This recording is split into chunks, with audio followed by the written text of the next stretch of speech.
दोस्तों नमस्कार, मैं मुकेश रघुवंशी और आप देख रहे हैं हमारे साथ कोलास हलचल पे भोपाल समाचार। आज मैं यहाँ पर मौजूद हूँ। वो एक बहुत ही खूबसूरत स्थान है, माँ निहाल माता का मंदिर है, जिस पे हज़ारों भक्तगण आते हैं और अपनी माता से मन्नत मांगते हैं और मनोकामना भी उनकी पूर्ण होती है। ये मैं आपको कुछ दिखाना चाहता हूँ। ये देखिए, ये तराई का इलाका है, पूरे पहाड़ों के बीचों बीच। यहाँ पर करीब 1000-2000 बीघा ज़मीन है। इसमें तालाब भी हैं, नाले भी हैं, पहाड़ भी हैं, सब कुछ है। ये शासकीय भूमि है। इसमें बहुत ही कम मात्रा में लोगों को, आदिवासियों को और हरिजन समाज को पट्टे हुए हैं और अन्य समाज को भी, मगर ज़्यादातर ज़मीन यहाँ पर राजस्व और वन विभाग की है। अब विडंबना ये है कि यहाँ पर एक बहुत बड़ा घोटाला सामने आया है आज, जिसको कहेंगे सरकारी ज़मीन को बेच देने का मामला। सरकारी ज़मीन थी करीब 70-80 बीघा। उस 70-80 बीघा ज़मीन को यहाँ पर एक व्यक्ति ने आदिवासियों से अपने कब्जे में लिया, कुछ पैसे दे के, लालच दे के गिरवी रख लिया और उसके बाद उसको बेच के रातों रात 32 लाख 35 लाख के आसपास वो ज़मीन, शासकीय ज़मीन 70-80 बीघा बेच गया। यानी कि जो बेशकीमती ज़मीन थी उसको बेच गया है। मामला सामने कब आया? जब वन भूमि ने उसके द्वारा जो बागड़ की गई थी, वो बागड़ को पटाया। उसके बाद पता चला कि ये बागड़ जो पटाई गई है वो आखिर क्यों पटाई, किसकी बागड़ थी। रेंज विभाग ने अपना काम किया, मगर यहाँ पर रेंज विभाग थोड़ी दूर चल के यहाँ पर एक राजा महाराजा की तरह एक किलेबंदी है, तार फेंसन लोहे की, उसको पटाने में नाकाम रहा। क्यों नाकाम रहा आप सभी जानते हैं। वो एक बड़े रसूखदार राजनेता की ससुराल की ज़मीन है, इसलिए उस ज़मीन पे तार फेंसन वन विभाग नहीं पटा पाया, वहाँ पे अपंग साबित हुआ। अब हम बात करेंगे कि जो 30-35 लाख रुपए में ज़मीन बेची गई है वो किसकी ज़मीन थी, क्यों बेची गई और आज उन परिवारों को क्या हालत है। तो देखते रहिए हमारे साथ फेसबुक और यूट्यूब पे एक साथ लाइव। पहाड़ी नज़ारे हैं बिल्कुल, और पहाड़ी पर माता रानी निहाल देवी माता का मंदिर है, जहाँ से ये खूबसूरत नज़ारा जो आप देख रहे हैं बहुत ही मन मोह लेता है। ये तराई का इलाका है और यहाँ पर अगर सही तरीके से शासकीय योजना का यहाँ पर अगर वो होता, अवलोकन होता, तो यहाँ पे बहुत ही खूबसूरत एक तालाब बन सकता था। मगर जैसे ही आप देख रहे हैं, ये सभी जो ज़मीन है शासकीय ज़मीन है और शासकीय ज़मीन पर दबंग लोगों के कब्जे अभी तक बरकरार हैं। निहाल देवी माता मंदिर से उतरते ही ये गांव पड़ता है, आदिवासी बस्ती है, और इस आदिवासी बस्ती में करीब 125 के आसपास घर हैं। और इस गांव की खूबसूरत बात यह है, पूरी आदिवासी बस्ती है, 275 के आसपास यहाँ पर मतदाता रहते हैं और बड़ी पंचायत द्वारा खूबसूरत यहाँ पर नालियाँ बनाई गई हैं और नालियाँ भी आपको दिखाऊंगा। और यहाँ के लोगों की बड़ी समस्या ये है कि इन लोगों को मजदूरी के लिए पलायन करना पड़ता है। मतलब सर्दियों के मौसम में इनको भिंड, मुरैना और चंबल उधर एरिया में जाना पड़ता है मजदूरी के लिए, धान काटने के लिए, गेहूँ काटने के लिए। उसके पीछे कारण क्या है? क्या शासकीय योजनाएं यहाँ पर पूरी नहीं पहुँच पाई हैं? क्या इनको जो वनाधिकार पट्टे दिए जाने थे वो इनको नहीं मिले हैं, या फिर कुछ और बात है? ये सभी बातें जानेंगे। चलिए हम आपको ग्रामीणों से मिलवाते हैं।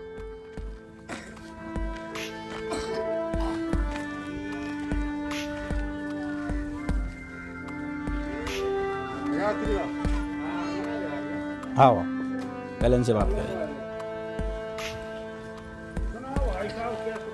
आओ दादा, आओ बैठो। तो अब हम आ गए हैं, ये कंचनपुरा बस्ती के बीचों बीच में है और यहाँ पर ये सभी जो बैठे हुए हैं यहाँ के रहवासी हैं, युवा हैं सभी, और सभी मजदूरी करते हैं और मजदूरी कर अपने परिवार का पालन पोषण करते हैं, कोशिश करते हैं अपने बच्चों को अच्छी शिक्षा दे सकें।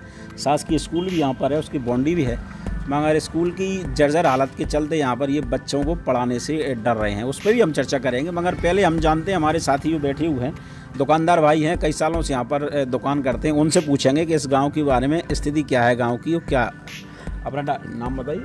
गजराज सिंह। ये आप इसी गांव में रहते हैं? हाँ। कब से रह रहे हैं? वो 10-15 साल हो गए। 15 साल से। क्या करते हैं? दुकान करते हैं। ये किराने की दुकान करते हैं आप? हाँ। अच्छा ये बताइए, यहाँ की जो जितने भी लोग रहते हैं इस गांव में, हाँ। इनका मुख्य पेशा क्या है? खेती है, नौकरी है, मजदूरी क्या है? कुछ थोड़ी बहुत खेती करते हैं, कछु जो है मजदूरी करते हैं, कछु टमाटरन में, कछु बटे पे भिंड मुरैना चले जाते हैं। अच्छा अच्छा। हाँ। मैं मतलब प्रॉपर मजदूरी मिलती नहीं है, इसलिए जाना पड़ता है। हाँ, वो उधर अच्छी मजदूरी मिल जाती है लोगों को। तो नहीं, तो फसल की कटाई का काम तो यहाँ भी होता है, तो फिर उधर जाने का क्या मतलब है? उधर 1.5 कुंटल का बीघा मिलता है किसी का। अच्छा। इधर कम मिलता है, 10 पसेरी मिलता है, अच्छा। 12 पसेरी मिलता है। तो ये मतलब यहाँ पैसों में मिलता है, वहाँ अनाज मिलता है, ऐसा कुछ है? हाँ, वहाँ अनाज मिलता है। मतलब साफ है कि जो स्वाभाविक बात है, ज़्यादा जहाँ मजदूरी मिलेगी, जहाँ पैसा मिलेगा, ताकि जो आने वाला सीज़न है उस सीज़न में अपने परिवार का पालन पोषण सही तरीके से कर सकें। स्वाभाविक बात है, महंगाई बहुत है और इस महंगाई के दौर में परिवार चलाना बहुत मुश्किल हो रहा है।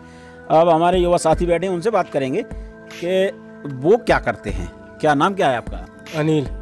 अनिल, पूरा नाम बताइए। पूरा नाम कोमल को मोड़ा। अनिल आदिवासी। अनिल आदिवासी। अच्छा, कहाँ तक पढ़ाई की आपने? हमने तो 5वीं तक। 5वीं तक पढ़े? कहाँ, इसी गाँव पढ़े? यही गाँव में पढ़े हम। अच्छा। अब क्या करते हैं आप? कच्चू नहीं, खेती किसानी कर रहा है, तो खेती करन नहीं दे रहा। मैंने कहा जी कौन नहीं करने दे रहा? भदौरिया। क्यों? मंगी पट्टो है वो। क्यों नहीं करने दे रहा? पट्टो है वो। बासाला मैंने सोयाबीन बो तो सोयाबीन पूरा काट लेगा। मैंने बंदी को बताता कहूँ टेटा चढ़ाता है मन पे। नहीं, मतलब क्या वजह क्या है? तुम्हारे खेत पे वो कर रहा है क्या? कब्जा कर लिया है मैंने। अच्छा, कब से किया है? वो तो 5-15 साल हो रही है। तो 15 साल से कभी आपने इस बात को उठाया नहीं? वो टाका मैंने कलेक्टर ये भी पटवारी भी वो दया है, तो कोई नहीं सुन रहा हमारी बोली। अच्छा, कितनी बीघा जमीन है आपकी? 7 बीघा है, 7.5 बीघा। 7 बीघा क्या पट्टी की जमीन मिली? पट्टी की जमीन है हमारी। तो परिवार में और किसी के पास जमीन है? किसी के पास नहीं, हमारी आती थे वो है जी पूरी तय पर हमारी नहीं छोड़ रहा वो। अच्छा, तो ये तो बहुत बड़ा मुद्दा है। फिर तो आपके पास जमीन बिल्कुल नहीं है? बिल्कुल नहीं है। हम पे तो हम तो मजदूरी कर रहे हैं और कल न कर रहे हैं। हम तो डेरा बांध के हम पे खाया कचू नहीं है। अच्छा। तो ये मैं हमारे दर्शकों को बताना चाहता हूँ, ये बहुत बड़ा मुद्दा है। ये बता रहे हैं कि यहाँ पर ही उनकी जमीन है, पट्टी की जमीन, 7 बीघा जमीन है। परिवार में कितने सदस्य हैं आपके? हमारे 5 हैं। 5 सदस्य। तो 5 को मजदूरी करना पड़ता है? मजदूरी करना पड़ रहा है। अच्छा। बिल्कुल मजदूरी कर रहे हैं हम तो। नहीं, आप बता रहे हैं जैसा कि आपने कलेक्टर तक शिकायत, कोई भी देखने नहीं आया? कोई नहीं आया। देख भी जाए ना, मैंने एक बार कलेक्टर को दी तो जहाँ कोई नापी भी नहीं आया, ना पटवारी आओ ना कलेक्टर आओ, कहीं पुलिस के जरिए से नपे ना नापी ना कचू। और मैंने कहीं बंदी बताता है, कहीं टेढ़ा चढ़ाता है। मैंने 1 साल फसल करी तो बिल्कुल पूरी फसल काट के ले गया वो। अच्छा। तो फिर अब आपका तो नुकसान हो गया होगा। बीज गाँव, बीज का रुपया भी दिया मैंने। अच्छा। और क्या? तो ये डबल नुकसान हो गया। उधार बीज लिया था, बीज के रुपया भी दे, उधार लाए थे, बीज उधार लिया, उसको भी रुपया भरा मैंने, तो हमारे कोई कछु नहीं मिला। और फसल आपकी वो काट ले गया? फसल वो काट ली गई। मतलब 7 बीघा में मानो करीब अगर अपन 2 का एवरेज लगाएं तो 14-15 कुंटल आपका अनाज निकलता है। क्या बोया? तो हमने वो आता सोयाबीन जो ये 60 के टाइम पे सोयाबीन बोया। तो उसके बाद फिर वो कब्जा उसी के पास रह गया? के पास है कब्जा वो तो। और क्या? ये तो बड़ी विडम्बना की बात है। ये देखिए कि दबंग लोगों द्वारा इनकी ज़मीन पर कब्जा कर लिया गया है और इनकी कोई सुनवाई नहीं हो रहा है। ये भारत देश में हो क्या रहा है? हम ऐसे गांव में पहुंचे हैं जो पूरी आदिवासी बस्ती है, मगर लोगों की परेशानी साफ दिख रही है। मजदूरी के लिए मजबूर हैं क्योंकि इनकी ज़मीन है और दबंग लोगों का हत्या ली गई है दबंग लोगों द्वारा। और उसी से बात करेंगे। अच्छा, आप अपना नाम बताइए। महेश आदिवासी। महेश आदिवासी। इसी गाँव में रहते हैं? यही इस गाँव में रहते हैं। थोड़ा इधर आ जाइए, हमारे दर्शक देख सकें।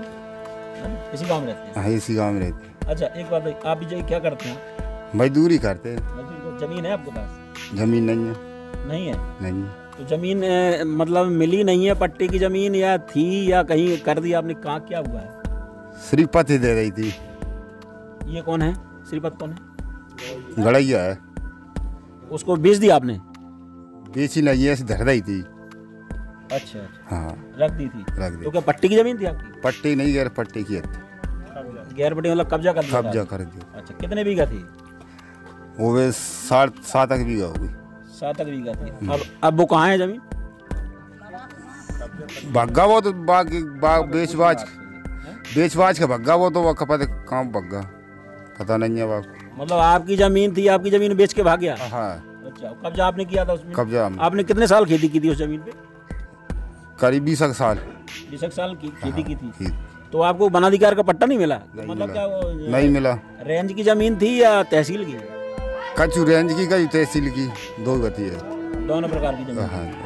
अच्छा, नहीं तो अगर वो रेंज की और तहसील की जमीन बेच के भाग गया तो कोई अधिकारी तो आया होगा देखने यहाँ पे? कोई नहीं आया जाए, कोई भी देखने नहीं आया। ये देखिए, ये एक और सनसनीखेज मामला है। ये गांव तो बड़ा विचित्र है, समझ में नहीं आ रहा कि जो आदिवासी लोग हैं वो अपनी सरकार तो बड़ी बड़ी घोषणाएं करती है कि जो भी आदिवासी भाई जहाँ पर रह रहे हैं, जहाँ पर वो खेती कर रहे हैं, वो ज़मीन उनको दे दी जाएगी। मगर यहाँ तो चौंकाने वाले खुलासे हो रहे हैं। जो इनकी खेती थी उन खेतों पे लोगों ने कब्जा कर लिया है, पट्टे की ज़मीन थी, और जो कब्जे की ज़मीन थी वो कब्जे की ज़मीन कोई और बेच के किसी तीसरे को बेच दी वो ज़मीन। हाँ, तीसरे को बेच तीसरे को बेच दी। तीसरे को बेच दी। ये देखिए, ये और बड़ी विडम्बना। अच्छा, आप अपना नाम बताइए। अपना नाम बताएं। नन्नू। नन्नू, आप कहाँ रहते हैं? जहीं। इसी गाँव में? हाँ। क्या करते हैं आप? मजदूरी करते हैं। क्यों, जमीन नहीं है आपके पास? जमीन है सही, वो भदौरिया नहीं छोड़ रहा, 10 बीघा जमीन है। भदौरिया नहीं छोड़ रहा? भदौरिया नहीं छोड़ रहा मांगने। कितनी बीघा? 10 बीघा। 10 बीघा है। तो पट्टे की है कि कब्जा किया था? पट्टे की रेंज की। तो वनाधिकार पट्टा में लाया आप? पट्टों में लगे। तो आपके पास कागज तो होंगे उसके? कागज तो होंगे। नहीं तो फिर क्यों नहीं छोड़ रहा? आपने कहा नहीं किसी से? कई रिपोर्ट करी, 2 सफाई पहुंचा दे, रात में कहा आज लिख लिख के और कहीं चलो तुम खेत ना अपराध, ना खेत ना पो ना कछु ना पो, भाग गए हो बस। तो क्या लगता है क्यों नहीं ना भागे? कुछ पता चला हुआ आपको? खापा तो अभी भाग जाते, 2 सफाई आए तो वो 2 सफाई लान के और रात में कछु लिख लिख के और भाग गए, कहीं चलो तुम खेत ना अपराध, ना खेत ना पो ना कछु। ये कितने साल पुरानी बात है? जी 5-6 साल हो गए। 5-6 साल हो चुके हैं। हाँ हाँ। 5-6 साल में 10 बीघा में तो बहुत फसल निकली होगी। मलक निकली, अब क्या करे, वो छोड़े ही नहीं रहा, मंगर भी आते। नहीं तो कुछ तो देता होगा आपको? कछु नहीं दे रहा वो, कुछ भी नहीं देता है? कुछ भी नहीं थी। अच्छा, तो ये देखिए एक और खुलासा। 7 बीघा इस भाई की ज़मीन गई है, 5-7 बीघा यहाँ बैठे थे, अभी हाल उनकी गई है, 10 बीघा इनकी चली गई। तो यहाँ पे ऐसे कितने परिवार होंगे जिनकी ज़मीन हड़प ली गई है? 10 होंगे। अच्छा, हाँ। 10-15 परिवार। इधर आओ आप। अरे आओ, बैठो बैठो, आओ बैठो। कितनी लोगों की ज़मीन ले ली होगी? बाने ले ली होगी, हम 3 जने ने की है। 3 जने ने की है, जिनकी रेंज की है हमारी माल की है। हाँ, तो सब मिला के पूछ रहा हूँ तुमसे। सब मिला के 3 जने ने की होगी 10। अभी तो तुम 10-15 कह रहे थे। 10 बीघा जिनकी 20 और 7.5 हमारी।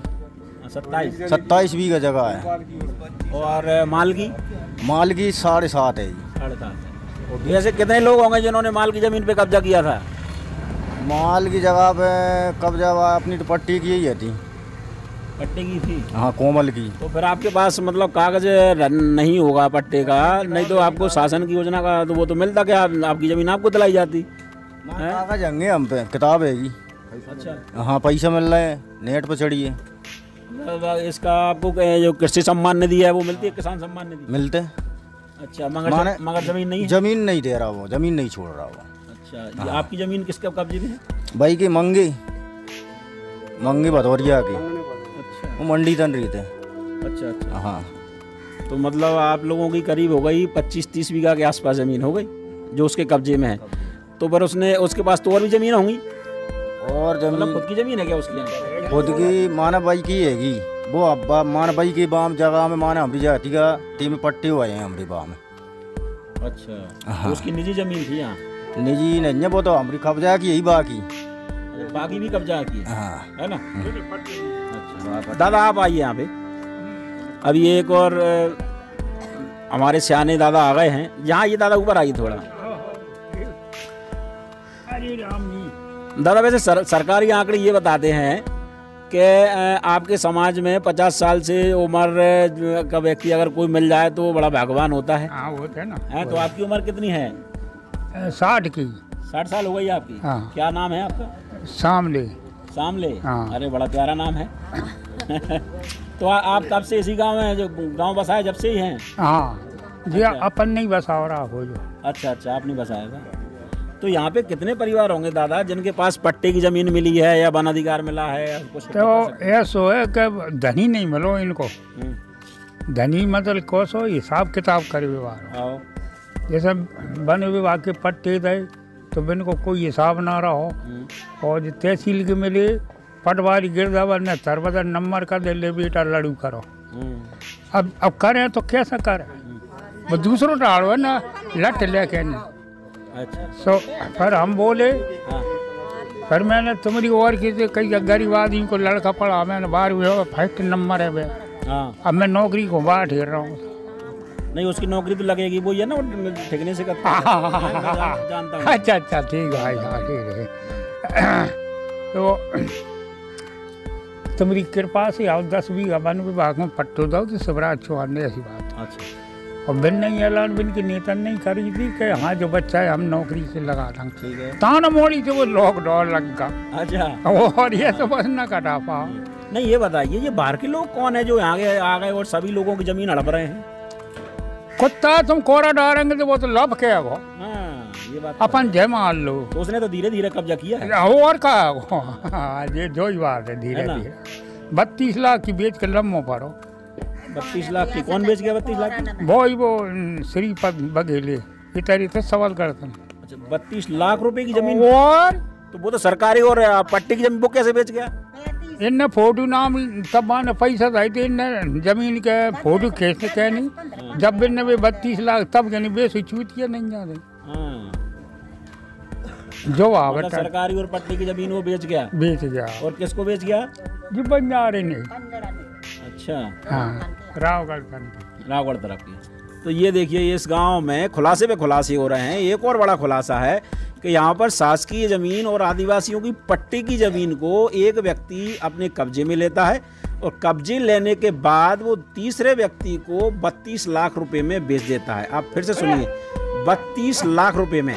इसका मतलब ये है कि वो 32 लाख रुपए की ज़मीन उसने अगर खरीदी है तो स्वाभाविक बात है 5-10 बीघा तो होगी नहीं, 20-25 बीघा भी नहीं होगी। वो कम से कम 70-80 बीघा ज़मीन है इन आदिवासी भाइयों की जो वो कब्जे किए हुए हैं और कब्जा करके उसने बेच दिया है। और ये सभी लोग पलायन को मजदूर हैं मजदूरी के लिए, और इनको भिंड मुरैना भागना पड़ता है सर्द मौसम में। ये बड़ी विडंबना है। अब हम कोशिश करेंगे यहाँ पर तहसीलदार से बात करने की कि आखिर इनकी जो ज़मीन है उस पर ये इतना बड़ा अतिक्रमण कैसे हो गया और वो कैसे आंख बंद करके बैठ के रहे। ऑफिस का टाइम नहीं है, हालांकि 5 बज चुके हैं, 5 से ज़्यादा बज गए हैं। एक बार और ट्राई करते हैं, देखिए फॉरेस्ट ऑफिसर अगर ये फ़ोन उठाते हैं तो हम उनकी कोशिश करते हैं संपर्क करने की। हाँ जी, कौन बोल रहा है? शैलेंद्र सिंह तोमर जी। हाँ जी। हाँ, मुकेश रघुवंशी बोल रहा हूँ, कोलार सलचल से। अच्छा रघुवंशी जी, बताइए। आपका नंबर तो हमारे पास फीड था, जो फिर ये नंबर से कर रहे हैं? हाँ, ये हमारे साथी का कैमरा पर्सन का नंबर है जिससे हम वो हमारे कैमरे से लाइव कार्यक्रम चला रहे हैं पंचायत दर्पण के तहत। और अच्छा। कंचनपुरा आदिवासी गांव में हैं हम। आप लाइव पर हैं? कंचनपुरा आदिवासी गांव में? आदिवासी अटूनी के पास में हैं। और यहाँ पे इनकी सबकी जो वनाधिकार के पट्टे थे उनकी ज़मीन को छीन लिया गया है। और कोई व्यक्ति जमीन को छीन लिया गया है? हाँ, आदिवासियों की ज़मीन को कोई वनाधिकार के पट्टों की ज़मीन को बेच के भाग गया है कोई माफिया। किसने छीन लिया है? कोई बाहर का माफिया है जिन्होंने कब्जा कर लिया है इनकी ज़मीनों पे। वो वनाधिकार के पट्टों की ज़मीन है। क्या कहेंगे आप? इसमें तो इनको पुलिस केस बनता है, पुलिस में FIR करवाना चाहिए उसके खिलाफ। जी, हमारा रोल तो वनाधिकार पट्टों तक था। उसके बाद अगर इनके साथ में किसी प्रकार की इस तरह के आपराधिक कृत्य होते हैं तो उसके लिए पुलिस में जाना चाहिए इन लोगों को। जी हाँ। तो और फिर सड़क के किनारे साइड में जो कंचनपुरा तरफ देखते हैं अपन बसाई रोड से, तो वहाँ पे लंबी एक बागड़ कर ली गई है। उस बागड़ को शायद वहाँ से हटाने का काम भी आपके विभाग द्वारा किया गया था। उसको बागड़ थोड़ा लंबी है, तो उसको क्या है बिना मशीनों के द्वारा नहीं हटा पाएंगे क्योंकि आदमियों का उसका काम नहीं है जी। तो JCB का इंतजाम कर रहे हैं, उसके बाद उसके बागड़ को हटवा देंगे। चलिए ठीक है, बहुत बहुत धन्यवाद। हम कोशिश करते हैं कि बंद थाना प्रभारी से बात करें। बहुत बहुत धन्यवाद तोमर साहब। तो देखा दोस्तों, ये थे कंचनपुरा आदिवासी बस्ती के निवासी। उनकी बातों से साफ ये दर्द झलकता है कि किस तरह से उनको ये समाज में बैठे बदमाशों ने लूटा है और किस तरह से वो यहाँ से पलायन को मजबूर हैं। अगर शासन प्रशासन ने इस ओर ध्यान नहीं दिया तो बहुत जल्द यहाँ पर गांव का नामो निशान नहीं बचेगा और ये आदिवासी ना जाने कहाँ पर जाकर अपना डेरा जमाएंगे। तो हमारी प्रशासन से अनुरोध है कि वो जल्द से जल्द यहाँ की जो वन भूमि के और इनके जो कब्जे की ज़मीनें हैं, वो इनका हक है, वो इनको वापस दिलाए ताकि यहाँ पर अपने खेतों में काम कर सकें और अपने बच्चों का पालन पोषण सही तरीके से कर सकें। हमारे सभी दर्शकों से हमारा अनुरोध है कि हमारा ये लाइव कार्यक्रम है जो आप देख रहे हैं यूट्यूब पर और फेसबुक पर लाइव एक साथ देख सकते हैं कोलारस हलचल पर।